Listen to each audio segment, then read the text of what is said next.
Weather also for us on Thursday, we got to see all of that rain, and there was even a storm that ended up being tornado warned. Luckily for us right now, all we have is sunshine. Yes, it is a little hot and muggy, but we'll take that over some flooding at the moment. We don't want to see any more of that for right now, but we do have the chance for showers throughout this week, and I'll break that down in just a moment. Showers that we can talk of today are mostly over towards parts of western Maryland, over towards the higher elevation. Otherwise, pretty clear right now, partly cloudy to mostly sunny skies for everyone, so we're feeling like it's going to be quite warm, and that's really where we're starting to head in towards as we get into the overnight hours as well. Temperatures still hanging around the 70s, mid 70s specifically for a lot of areas around the water. Even Stevensville will be at 80 degrees for our low tonight. It's going to be overall pretty warm to start off our Monday, but when we look at the humidity as well, it's going to stay up there yet again. It's going to be muggy and hot, unfortunately, which means that the heat index is going to feel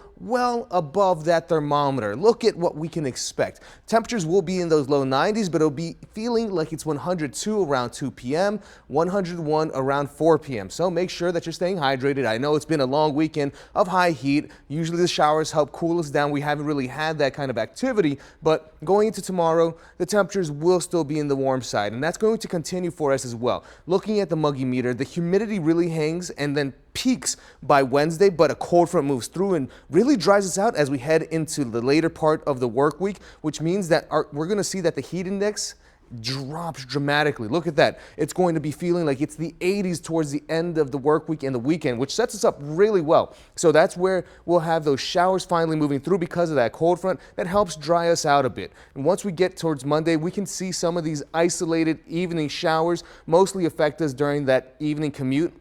Tuesday is going to be a little bit more widespread, where it starts a little earlier, and we'll have them more on the scattered side. Some can put down a good amount of rain, so that's something to keep in mind as you make your way out the door, especially when we look at the excessive rainfall chances that we have from the Weather Prediction Center. We're already seeing that there's a 5% flash flooding potential. So just keep that in mind, because especially in areas when we go into downtown or more urbanized spots, that's where we start to flood very easily. And looking at Wednesday, that's going to be the best chance overall for some showers in general. Again, nothing severe as of right now, but it's always something good to keep in mind. And looking at the tropics, we do see that we have one tropical wave making its way off of Western Africa. It's not going to develop into anything until the later part of this work week, where something, maybe a tropical depression, could start to form over towards the Atlantic basin. But for our 7-day forecast, besides the mugginess, the beautiful thing is that we start to dry out. We get back into the 80s going into the rest of this work week.